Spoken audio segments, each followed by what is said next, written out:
ಸ್ವಾಮಿಯೇ ಶರಣಮಯ್ಯಪ್ಪ. ಸ್ವಾಮಿಯೇ ಶರಣಮಯ್ಯಪ್ಪ. ಸ್ವಾಮಿ ನಮಸ್ಕಾರ. ಎಲ್ಲರಿಗೂ ನಿಮ್ಮ ಯಾತ್ರಿಕ ಸ್ವಾಮಿ ಮಾಡೋವಂಥ ನಮಸ್ಕಾರಗಳು. ಸ್ವಾಮಿ, ಇವತ್ತು ನಾವು ಇಲ್ಲಿ ಶಬರಿಮಲೆಯಲ್ಲಿ ಸ್ವಾಮಿ ದರ್ಶನಕ್ಕೋಸ್ಕರ ಬಂದಿದ್ದೀವಿ.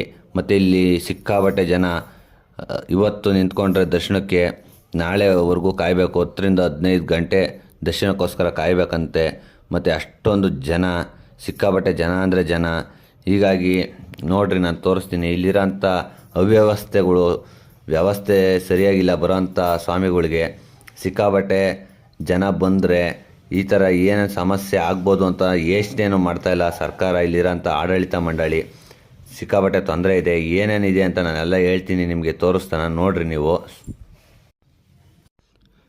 ಸ್ವಾಮಿ ಅಯ್ಯಪ್ಪನ ದರ್ಶನಕ್ಕೆ ಲಕ್ಷಾಂತರ ಜನ ಬರ್ತಾರೆ.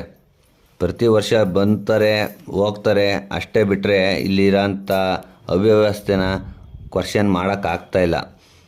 ಆದರೆ ಎಲ್ಲನೂ ಸಹಿಸ್ಕೊಂಡು ಬಂದು ಸ್ವಾಮಿಗಳು ದೇವ್ರನ್ನ ದರ್ಶನಕ್ಕೋಸ್ಕರ ಕಾಯ್ದು, ಆದರೆ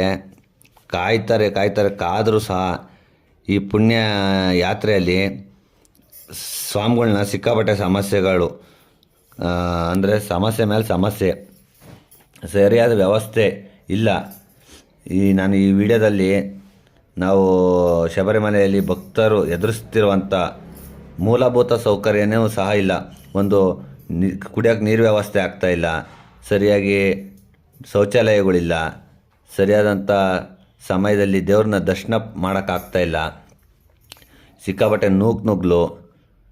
ಮತ್ತು ಜನಸಂದಣಿ ಇಲ್ಲಿ ಫಸ್ಟು ಸಮಸ್ಯೆ. ಅಂದರೆ ಜನಗಳಲ್ಲೇ ಸಿಕ್ಕಾಪಟ್ಟೆ ಸ್ವಾಮಿಗಳು ಬರ್ತಾರೆ, ಮತ್ತು ಅವ್ರನ್ನ ನಿಯಂತ್ರಣ ಮಾಡೋಕ್ಕಾಗ್ತಾಯಿಲ್ಲ. ಅಷ್ಟೊಂದು ಜನ ಒಂದು ನಿರ್ದಿಷ್ಟ ಸಮಯದಲ್ಲಿ, ಇವತ್ತು ಬೆಳಿಗ್ಗೆ ನಿಂತರೆ ನಾಳೆವರೆಗೂ ದರ್ಶನ ಮಾಡಬೇಕು. 10-15 ಗಂಟೆ ನಿಂತ್ಕೊಂಡೇ ಇರಬೇಕು.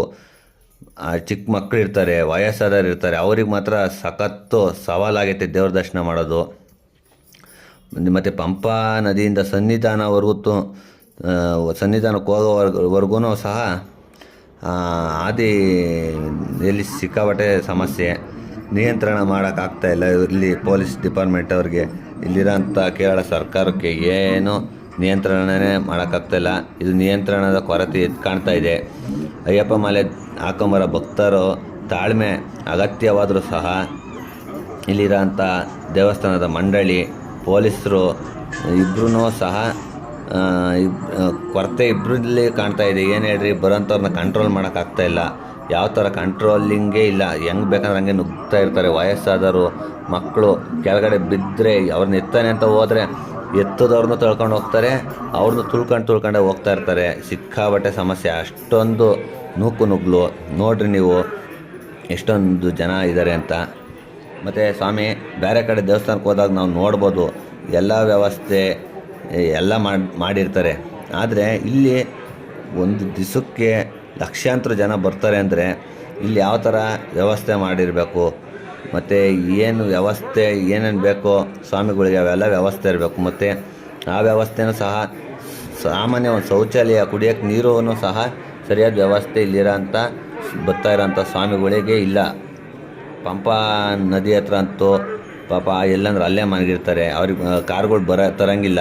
ಅಲ್ಲೇ ಇದ್ರ ಹತ್ರ ಹಾಕ್ಬಿಟ್ಟು ಬರಬೇಕು. ಇನ್ನು 2 ಕಿಲೋಮೀಟ್ರ್ ಹಿಂದೆಯೇ ಹಾಕ್ಬಿಟ್ಟು ಬರಬೇಕು ಕಾರ್ನ. ಅಲ್ಲಿ ಬಂದರೆ ತಿರ್ಗಾ ಉಳ್ಕೊಂಡ್ರೆ ಅಲ್ಲಿ ನಿಂತ್ಕೊಂಡಿರ್ತೀವಲ್ಲ ಕ್ಯೂ ಅಲ್ಲಿ, ಅಲ್ಲೇ ನಿದ್ದೆ ಬಂದರೆ ಅಲ್ಲೇ ಮನಿಕೊಂಡಿರಬೇಕು. ಅಕಸ್ಮಾತ್ ಜನ ನುಗ್ಲಾಗಿದ್ರೆ ಮನಿಕೊಂಡ್ರೆ ಯಾಮಾರಿ ಅವ್ರನ್ನೇ ತುಳ್ಕೊಂಡು ಹೊರಟೋಗ್ತಾರೆ. ಆರೋಗ್ಯ ಸೇವೆ ಎಷ್ಟೋ ಜನ ಎದೆ ನೋವು ಅಂತ ವಯಸ್ಸಾದವ್ರು ಕುಂತ್ಕೊಂಬಿಡ್ತಾರೆ ಸೆಂಟ್ರಾಗೇ. ಅವ್ರಿಗೂ ಆರೋಗ್ಯ ಸೇವೆ ಇರೋಲ್ಲ. ಮತ್ತು ಸಣ್ಣ ಮಕ್ಕಳು ಅಷ್ಟೇ, ಅವರು ಕುಂತ್ಕೊಂಡ್ಬಿಡ್ತಾರೆ, ಆಗಲ್ಲ ನಡೆಯೋಕ್ಕಾಗಲ್ಲ ಅಂತ ನುಗ್ಲಲ್ಲಿ. ಅವ್ರನ್ನೂ ಸಹ ಅವ್ರಿಗೂ ವ್ಯವಸ್ಥೆ ಇಲ್ಲ, ಸರಿಯಾದ ವ್ಯವಸ್ಥೆ ಇಲ್ಲ. ಪಾಪ ಎದೆ ನೋವು, ತಲೆ ಸುತ್ತ ಬಂದು ಎಷ್ಟೋ ಜನ ಕುಂತ್ಕೊಂಬಿಡ್ತಾರೆ ಸೆಂಟ್ರಾಗೇ. ಇದರಿಂದ ನಾವು ಹೋಗೋಂಥವ್ರು ಸ್ವಲ್ಪ ನಿಧಾನ ಮಾಡಿಕೊಂಡು, ಕರ್ನಾಟಕದಿಂದ ಯಾರೆಲ್ಲ ಸ್ವಾಮಿಗಳು ಹೋಗ್ತಾಯಿದ್ದೀರೋ ಸ್ವಲ್ಪ ನಿಧಾನ 1-2 ದಿವಸ ಕಾಯ್ದು ಹೋದರೆ ಒಳ್ಳೇದು ಅನ್ನಿಸ್ತೈತೆ. ಇದು ನನ್ನ ಅಭಿಪ್ರಾಯ. ಮತ್ತು ನಾನು ಇಲ್ಲಿ ನೋಡ್ದಂಗೆ ಸ್ವಾಮಿಗಳೆಲ್ಲ ಕೂಗ್ತಾಯಿದ್ರು, ಡೌನ್ ಪೊಲೀಸ್ ಡೌನ್ ಅಂತ ಎಲ್ಲ. ಏನು ಕೂಗಿರೋ, ಯಾರು ಬಂದು ಏನು ಪ್ರಶ್ನೆನೇ ಮಾಡ್ತಿರಲಿಲ್ಲ. ಏನು ನಿಮ್ಮ ಸಮಸ್ಯೆ ಅಂತ ಯಾರು ಕೇಳ್ತಾ ಇರಲಿಲ್ಲ. ಮತ್ತು ಇಲ್ಲಿ ಸ್ವಾಮಿಗಳು ಏನು ಹೇಳಿರೋ ಅಂತಂದರೆ ಸ್ವಾಮಿ ಈ ಥರ ನೋಡ್ರಿ ಹೆಂಗೆ ಮತ್ತು ಇಲ್ಲಿ ಶಬರಿಮಲೆಯಲ್ಲಿ ವ್ಯವಸ್ಥೆ ಸುಧಾರಿಸ್ಬೇಕು, ಇದು ಸರಿಯಿಲ್ಲ. ಇಲ್ಲಿ ಕ್ಯೂವಲ್ಲಿ ನಿಂತ್ಕೊಂಡು ನೂಕಾಟ ತಳ್ಳಾಟ ಇದೆಲ್ಲ ಆಗ್ತಾಯಿದ್ರು ಸಹ ಯಾರೂ ಕಣ್ಣೆತ್ತು ಸಹ ನೋಡ್ದಂಗೆ ಹೋಗ್ತವ್ರೆ. ಇದೆಲ್ಲ ಸುಧಾರಿಸ್ಬೇಕು ಅಂತ ಇಲ್ಲೆಲ್ಲ ಸ್ವಾಮಿಗಳು ಮಾತಾಡಿದ್ದನ್ನು ನಾನು ನಿಮ್ಗೆ ಹೇಳ್ತಾಯಿದ್ದೀನಿ. ನಾನು ಕಣ್ಣಾರೆ ನೋಡಿದ್ದೀನಿ ಸ್ವಾಮಿ.